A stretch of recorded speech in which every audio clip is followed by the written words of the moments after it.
Ring around the rosy, a pocket full of posies. Ashes, ashes, we all fall down.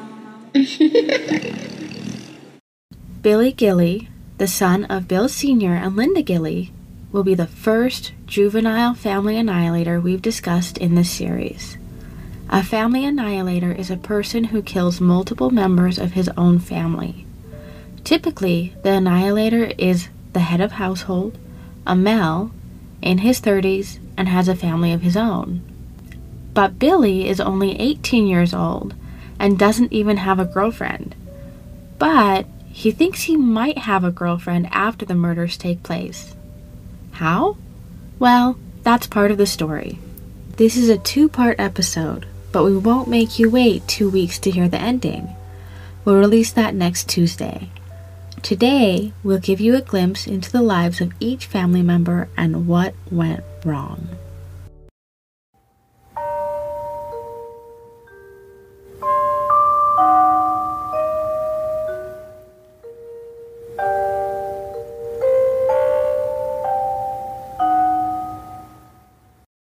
Welcome to the Parricide podcast.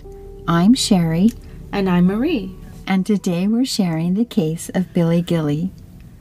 We haven't talked about a family annihilator before. Are there many family annihilators among our youthful parricide offenders? That's an interesting question. In looking at all of our youthful parricide offenders, the offenders who are under the age of 25, there are 1,274 cases, and approximately 10% have murdered other people along with their parents. A little over half of those extraneous murders will include all or most of the perpetrator's siblings. Wow, that's more than I would expect. It surprised me too. Yeah, especially the ones who claim that it's because of abuse, because obviously their siblings were not abusing them like their parents would or could have been.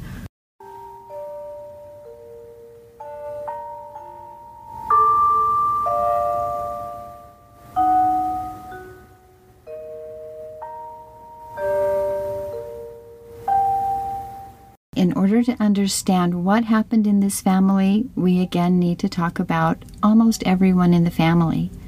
Billy Frank Gilley Sr., Bill, was the son of Irish immigrants. He grew up with his 2 sisters in an unhappy household with an alcoholic father who firmly believed that sparing the rod was spoiling the child. The kids can't recall any positive interactions with their emotionally cold parents during their childhoods. According to While They Slept by Katherine Harrison, Bill's father was hit by a truck, losing both of his legs, just as his mother was filing for a divorce. This stalled the divorce, but Bill's mother still wound up a widow when his father's wheelchair went off the end of a pier while he was fishing. Bill dropped out of school in the 10th grade. He was mechanically skilled and employed as a migrant worker, traveling between California and Oregon as work required. It's kind of a rough start. Yes, but he felt he was quite successful compared to his parents. Yeah, he made progress for his family. Right. Linda Louise Higdon was the product of a brief marriage between her parents. Before she turned 1, her mom caught her dad cheating, so she did what any crazy Italian woman would do. She shot him dead. She was forevermore known in the community as the crazy Italian, and Linda was adopted by her father's sister Betty. Can you imagine if everybody started calling your mom the crazy Italian now? They'd be in so much more trouble. I know, that was so racist, but that was the times back then. It was like the 50s, right? It was.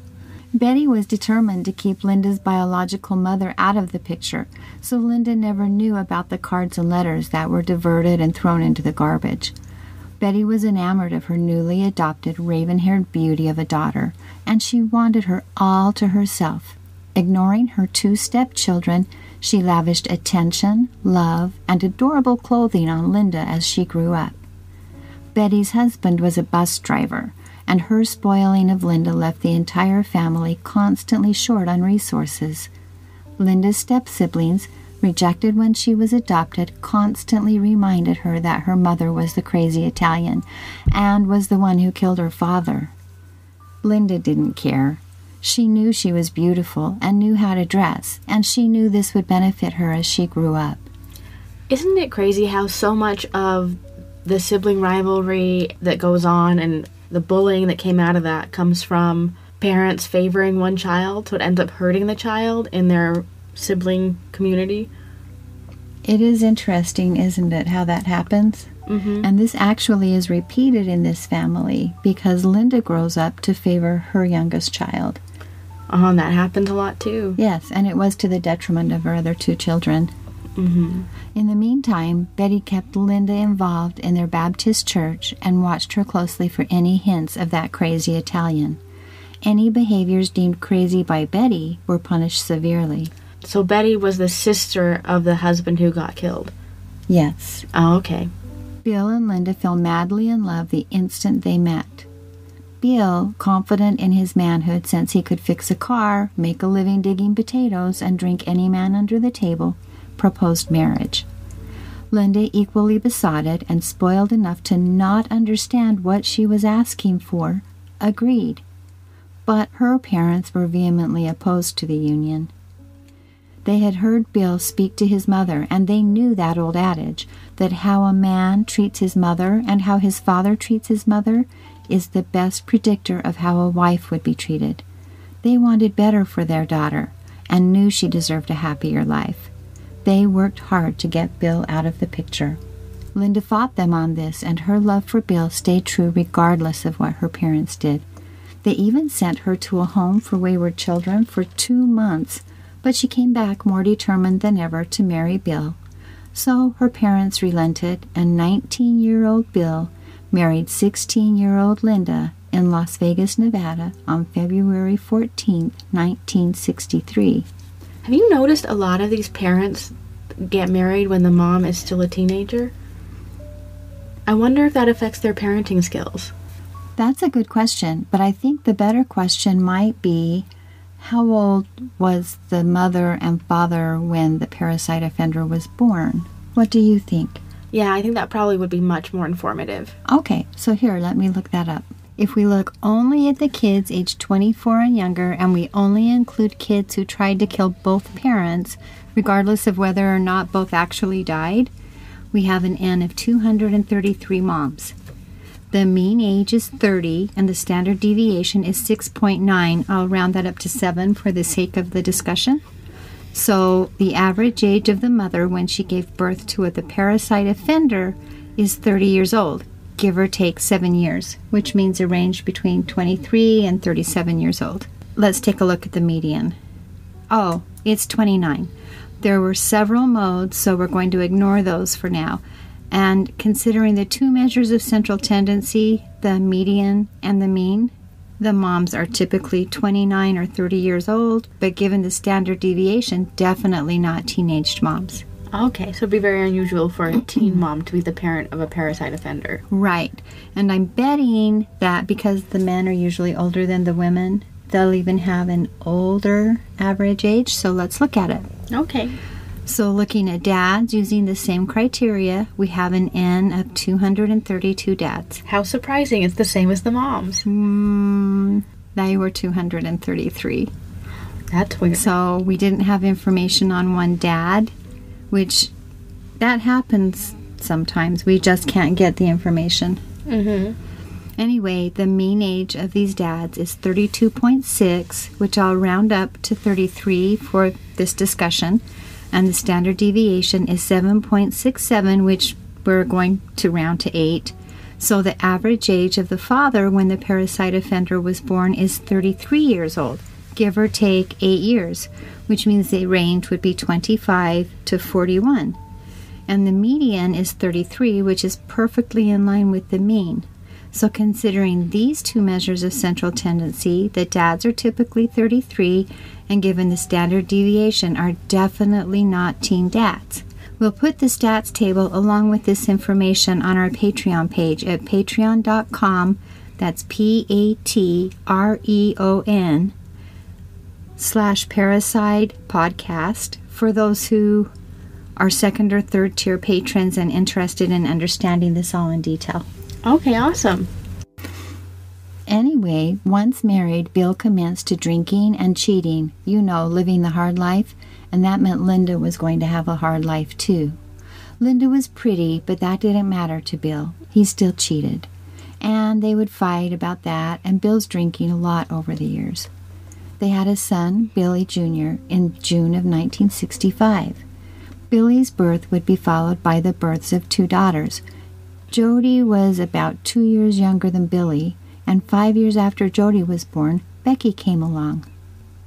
Wow, that sounds a lot like Bill's family. It really does. Emotionally cold family, alcoholic father, man with a short temper, brother who's the oldest, and 2 younger sisters. It's a lot like his family structure was. Yeah, startlingly so. Unfortunately. Anyway, despite their fighting, Bill and Linda did love each other, and they were determined to create a better life for themselves and their children. But their relationship was rife with instability. Bill left Linda and Billy Jr. right after Billy was born. He didn't come back for months. Then, when Billy was 2, Linda tired of Bill's drinking and philandering, so she left Bill and went to live with Betty. They reunited after Bill was released from jail for his second DUI. Wow, okay, so 2 DUIs. He's got quite a problem. Yes, his first DUI was before they were even married. Oh. But their peace was disrupted when Bill broke his neck by diving into a shallow lake in a park in Eugene, Oregon, rendering him temporarily paralyzed. He was hospitalized for several months and was, by all reports, a cantankerous and miserable patient. They had him sandwiched between 2 mattresses, which they would flip every 2 hours, and he was angry instead of being grateful for having his life saved because he wanted to smoke and they wouldn't let him. He light himself on fire. Exactly. And Linda found out she was pregnant with Jody at that same time. Wow, so just 2 years after Billy is born, they've broken up twice, his father's been to jail, and now his father's in the hospital, and Linda's pregnant again? Yes. That's a lot to happen in only 2 years. It really is. Right around this time, they decided that it was time for them to stop being itinerant farm workers. Remember, Bill was the best potato digger around? And that really wasn't enough for Linda, who had a middle-class Baptist upbringing. So, they saved up their money until they could afford to rent a little house on Dyer Road in Medford, Oregon. This was in 1970, so Billy was 5 and Jody was 3. So it took them a while to save up. It did. Billy found sporadic work to keep them afloat, and they worked together to create the stability that Betty valued and Bill had never had. When Bill became a tree trimmer, everything fell into place for them financially. What's a tree trimmer? A tree trimmer is a person who goes up the tallest trees and cuts the branches out. It's not someone who's landscaping. They're up in a forest. Oh, so he's in the logging industry? Yes. Oh, okay. I was thinking someone who trimmed trees like for power lines. I wonder if they call them tree trimmers too. I don't know. Yeah. But I do know that he was a tree trimmer in the forest. Oh, okay. So that financial stability had been a challenge at first, but 6 years later, they were excited to be able to purchase a 4-bedroom home attached to 4 acres. That's how you can tell it's the 70s. They could buy a big house on a tree trimmer's budget. Right. On a 1-income budget. I know, that's a whole different story, but this would never happen now. Yeah, but good for them. Exactly. Linda was very pleased as she felt her little family had now reached middle-class status, which is what she yearned for. And Bill was excited until Linda declared that their new home would be a dry state, and she barred all use of alcohol in their home. Oh, I bet that was a fight. He was not happy. The home had 2 outbuildings, so one became Bill's garage, dedicated to his puttering around, punishing Billy, and most likely drinking. Emotional stability was harder to achieve for this couple. Bill had had punitive, emotionally cold parents who did not believe in sparing the rod. Linda had been pampered and favored and encouraged to only think of herself. The rod was spared, and the child was most definitely spoiled. That's strange they have such opposite households. We would call his parents authoritarian and her parents permissive, which are two sides. Well, his parents were probably on the abusive side, but definitely authoritarian. But it's the opposite ends of the spectrum, and together I don't know how they agreed on any parenting decisions.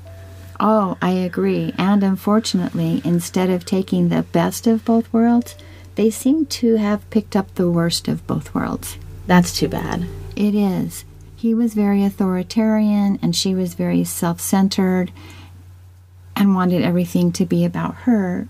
Oh. So they had few parenting skills to work with, but they did have the best of intentions, not even realizing what they were lacking. Their fighting continued, and it continued to center on Bill's drinking and his infidelity. These fights got out of hand and frequently involved the children. For example, the autumn before their deaths, it had been revealed that Bill had a daughter with another woman. Billy, tired of familial chaos and hoping to push his mother toward divorce, decided it was time to add fuel to the fire. He took his mother into the yard, extracted a promise that she not reveal her sources, and told his mother that his dad would mess around with other women when he was out on the road doing jobs.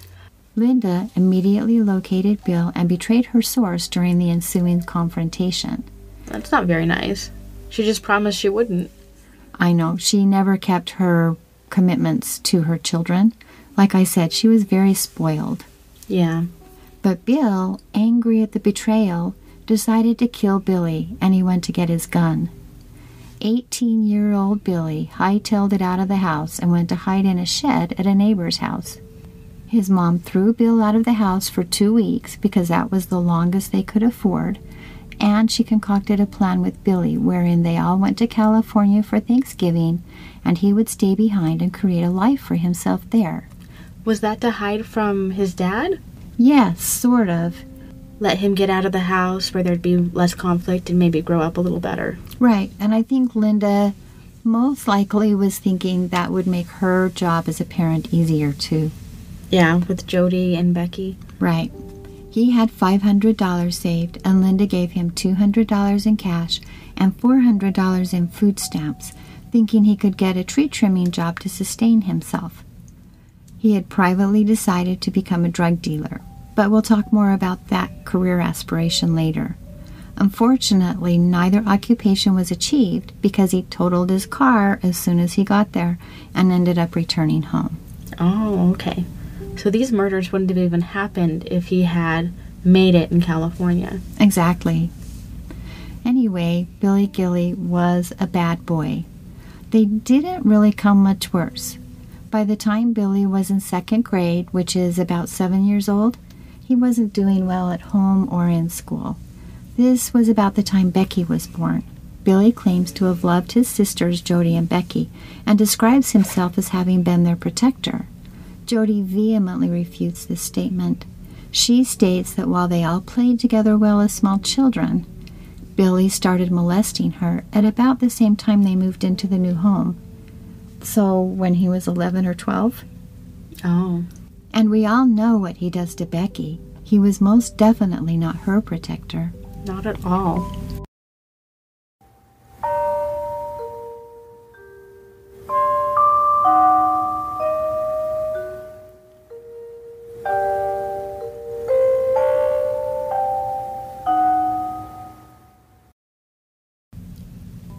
In school, Billy was having problems both within his peer group and academically.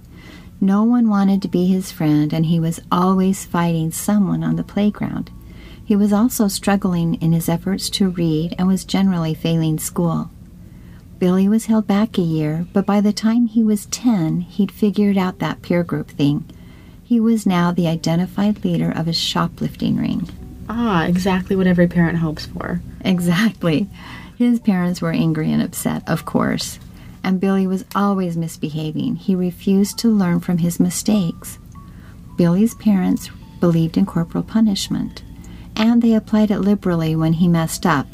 It was his father's job to mete out the punishment. but it wasn't making Billy act any better. It usually doesn't, does it? It doesn't seem to. According to the book While They Slept by Katherine Harrison, Billy had his first of many psychiatric evaluations at 13 years old on July 14, 1978.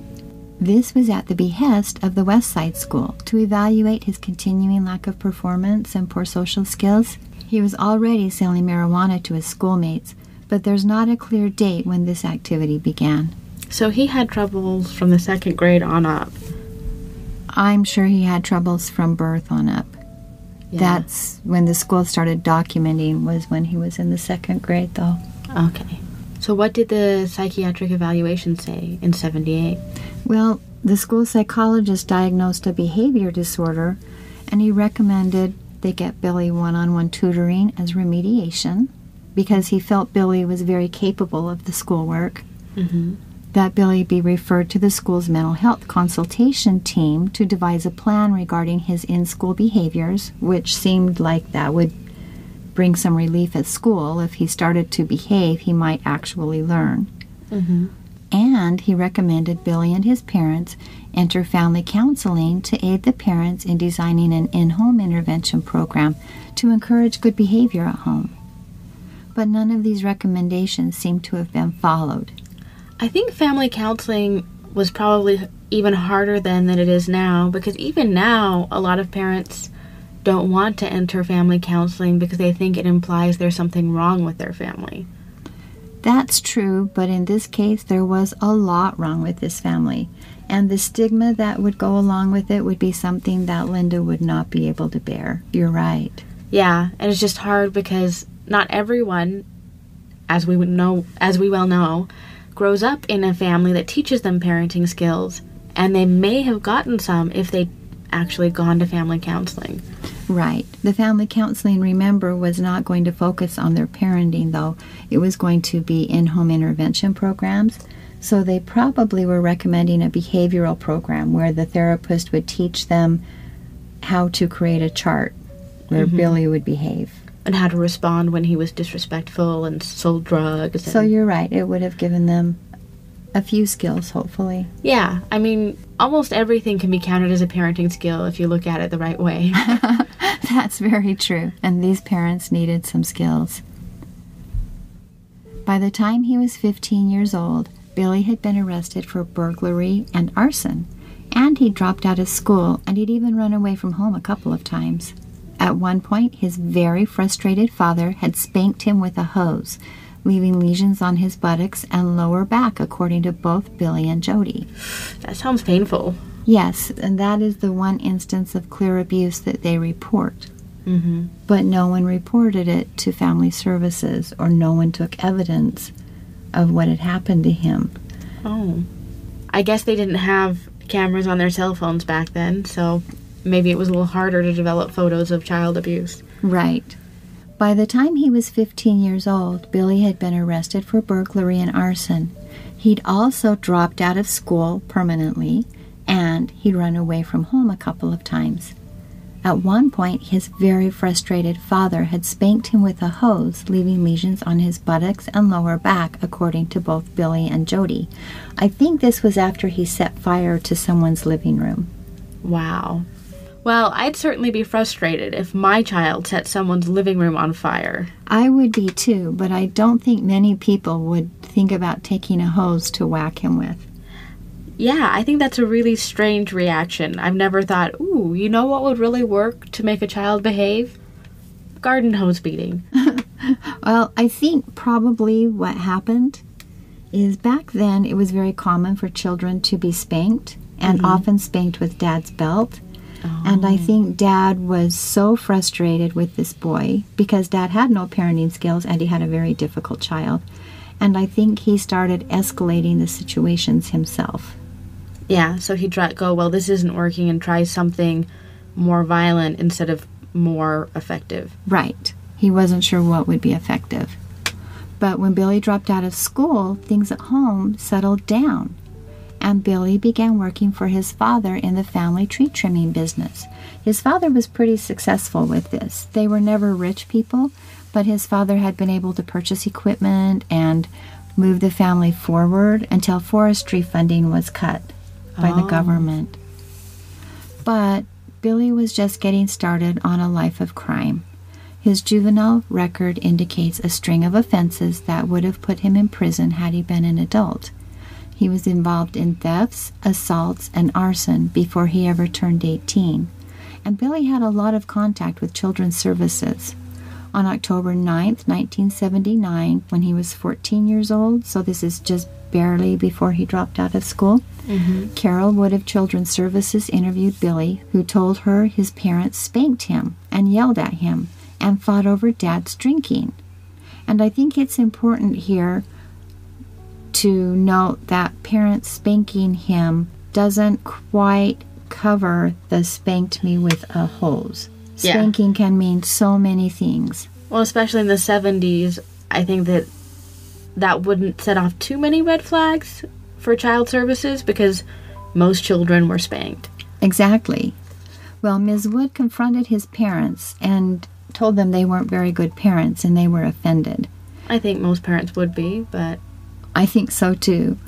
Tone is so important when you have that kind of conversation. Exactly. They confronted Billy, and he recanted his complaints formally, saying that he lied. Did he lie, though? Those all sound like the truth. I don't think he lied. I think they made him lie about lying, which is kind of abuse in and of itself. Yeah, certainly confusing. Yes. Well, a furious Bill and Linda also contacted Family Services and insisted that Ms. Wood be fired for her ineptness. And she was fired, and her report was destroyed. But on April 9th, 1980, so about 6 months later, Billy and a friend who lived in foster care ran away from home. Billy claimed he ran because his dad had knocked him unconscious in the garage, and he'd lain there for the most part of the night. No one noticed until he came in the house after he had never said anything about being knocked unconscious by their father. Plus, she added their mother was very conscientious about knowing where her kids were. If he had been AWOL at bedtime, everyone would have been out looking for him. More likely, Billy got caught sneaking in the house and tried to create a cover story that would shift his mother's ire onto Dad. Oh, okay. Anyway. So was he saying this right after it happened or years later? It was years later when he started saying his father would knock him unconscious. He has a chance to have a second sentencing hearing, and all of a sudden, all of these instances of abuse started coming out in his stories as he tried to find a way to get a lighter sentence. Oh, okay. That happens a lot, too. Yes, and Billy has a reputation for being quite a liar from early on. When Billy came back from running away, he was taken into custody of Children's Services, and Dr. Marie Taylor, a psychologist, interviewed him extensively about why he'd run. He complained about troubles at school. He also told her there was a lot of confusion and yelling at home, and he didn't want to return. Billy was sent to the county youth center where he was housed and observed for a month, so it sounds like they sent him to observation and assessment to see what was going on with him. Their treatment notes indicate that he told a lot of lies, and that he was really good at it.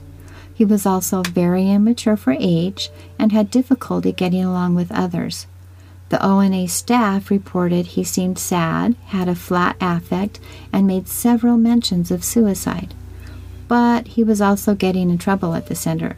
The biggest problem was he tried to sell dried peppermint to the other residents as marijuana. So Billy was sent home. That's such a classic teenage prank, though. It is a prank, but if you notice, the kids who pull this prank are usually pretty troubled kids. They are. And they're often selling real marijuana when they can get it. And Billy was. But he was also selling fake marijuana several times over the next few years. And he got caught several times, so maybe every time he tried it. Desperate to find Billy the help he needed to grow up well, Linda took Billy to be tested for chemical abnormalities that might escalate the behaviors that indicated he had a behavior disorder. So she wasn't one of these mothers who went, oh, he has a behavior disorder, and used it as an excuse. She was a mom who really was actively looking for ways to ameliorate his problems on his behalf. And this was on June 23rd, 1980, just a few months after the running away episode.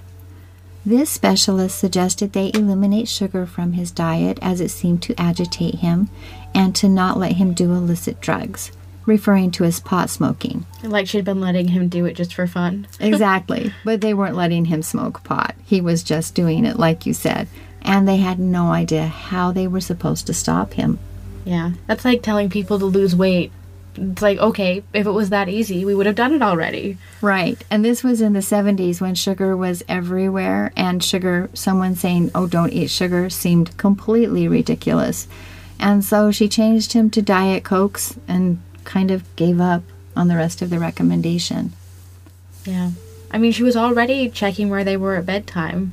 She probably didn't know what else to do about pot. She was a pretty good mom in some respects. She tried to give them opportunities outside of the home to take karate or dance lessons or different things like that. She took them to church all the time. She checked on them. She was trying really hard to be a good mother. She just really didn't have the skills to carry it off.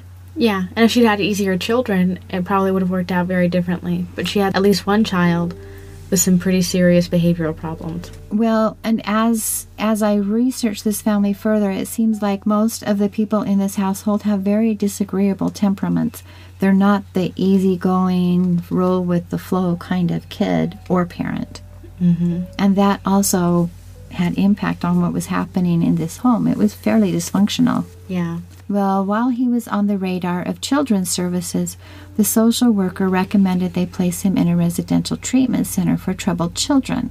Family services wasn't involved in this family because of problems with the parents. It was problems with Billy. But the parents declined. Despite the toll that this boy was taking on their marriage and their family, he was their problem, and they loved him. They were not about to pawn him off to become the responsibility of a bunch of strangers.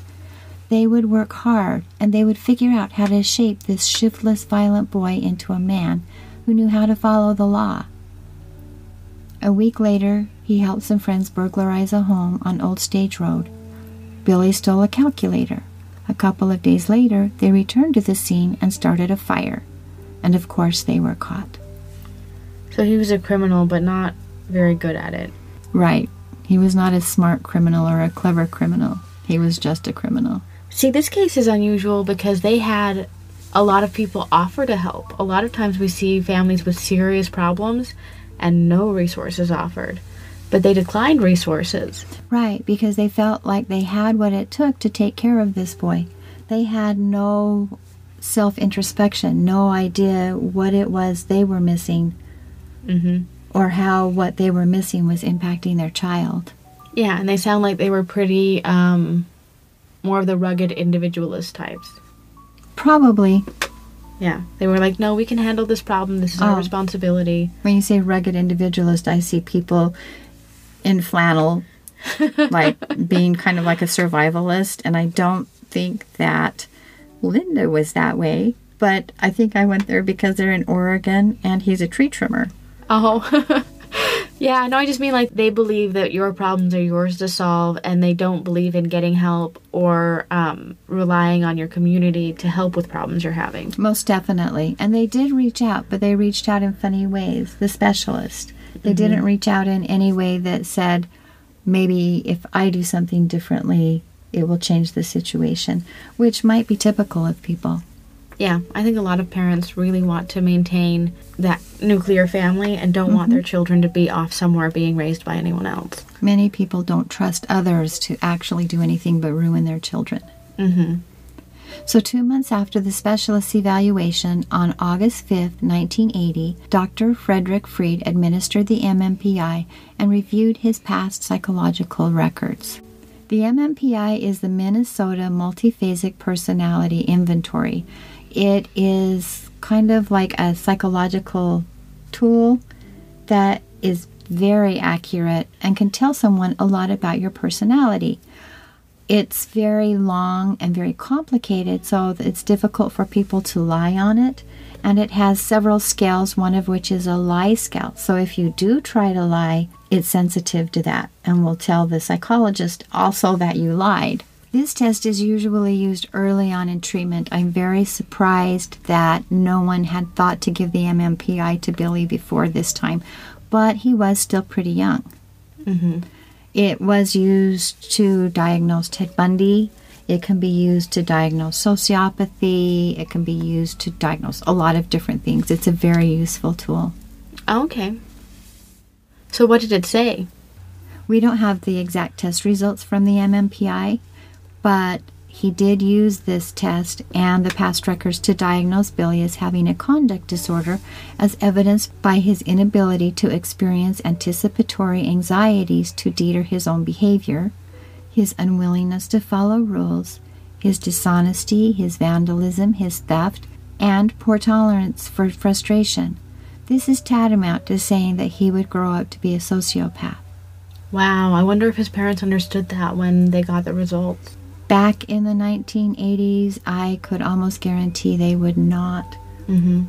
Those of us who were in school for psychology or very involved in an abnormal psychology would have gone, oh. But most people weren't into labels or even the psychological labels that are used frequently now. Mm-hmm. But this is the history that his parents knew.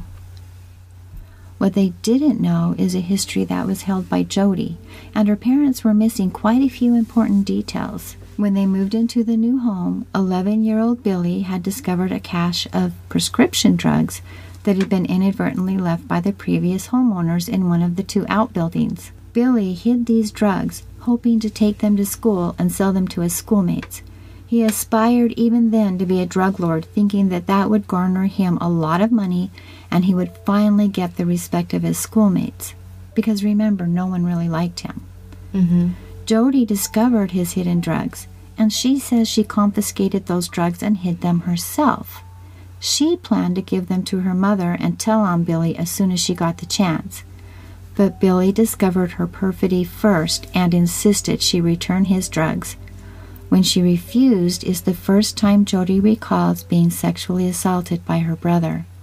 She says she was already afraid of him, so she didn't tell her parents what had happened. That's horrible. Soon after that, Jody found herself waking up at night in her attic bedroom with the unsettling feeling that someone was touching her sexually as she slept. In the article Day and Night by Laura Wexler, Jody is quoted as saying, "Eventually, I found Billy in my room in the middle of the night, and he'd have lame excuses, and I put two and two together. When I saw it was real, it was a relief." That's horrible. To be so upset and worried that when you find out your brother is sexually assaulting you in your sleep, that it's a relief. Yes, because she thought she was having, really naughty dreams, and remember, they're a strict Baptist family. Mm-hmm. Or just horrible. I mean, those must have felt like night terrors. Yeah, I think so. So this time she did tell her mother what was happening, but she says her mother dismissed her claims as fabrications and never did help her to be safe at night. Her bedroom was up in the attic in the house. She was the only one who was up there. It would have been as easy as putting a lock on her door. Exactly. But this was devastating to her that her mother called her a liar. And ignored her. Didn't protect her. Yes, and then later when Jody's father offered her all of the money in his pocket if he could fool around with me, Jody approached her mother again and reported what had happened. This was 6 months prior to the murders. Linda did take this proposition seriously, and Bill found himself sleeping on the couch until his death. Poor Jody wasn't safe anywhere. No, she really wasn't. I just can't believe a father would be so crass. But I guess at least her mother believed her that time. Right. I don't know why she didn't believe her with Billy. Billy seemed more out of control than the father. Yeah. But that's another story, I guess. Jody says her parents were mean to each other and mean to their kids. She said their dad would whip, hit, and punch Billy in the face. He would also verbally taunt him. A lot of this would be after Billy was caught breaking the law or getting in trouble, so I think that the parents were both seeing it as discipline. At Billy's second sentencing hearing, Jody said she believed most of the corporal punishments ended soon after Billy dropped out of school, so he would have been 15 years old, and that's really important to think about. His parents were disciplining him in some pretty brutal ways, and then when he dropped out of school and started working, the disciplining stopped. But for the next 3 years, Billy is fomenting anger at the discipline, according to Jody and Billy, and fomenting hatred against his father for the discipline. Yeah, the anger about it doesn't go away when it stops. But it's interesting that it stopped when he dropped out of school. I think a lot of parents would be more upset when he drops out. But it seems like they saw him giving up on school and getting a job as another route to success. Yes, and it also refutes the model that children are killing their parents to escape abuse. He hadn't been abused for 3 years, according to both Jody and Billy. Yeah, that certainly wasn't to stop ongoing abuse. Right. But anyway, Jody's mother is the one who Jody said abused her. She said her father never did physically abuse her. For example, she said her mother once sat on her and blew cigarette smoke in her face while Billy watched and laughed. Her mother would also restrict her from reading books, sometimes destroying the books. Out of context, this behavior is difficult at best to understand or interpret. Jody also said she was put on restriction a lot and did not feel it was warranted or felt the restriction was harsher than the crime. Well, I think most kids feel like their restrictions are harsher than their crime, but the cigarette smoking and the tearing up books seems a little strange.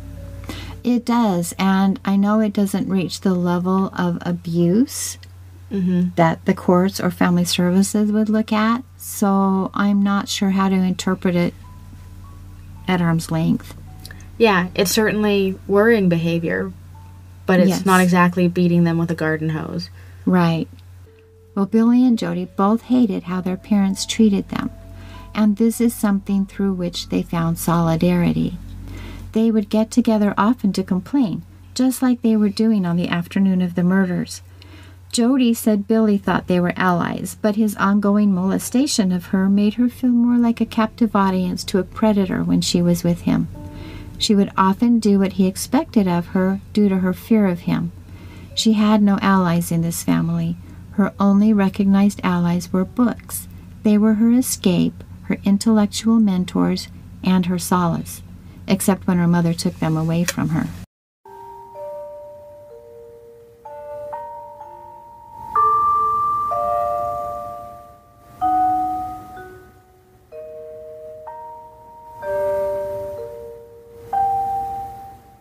That's everything for now.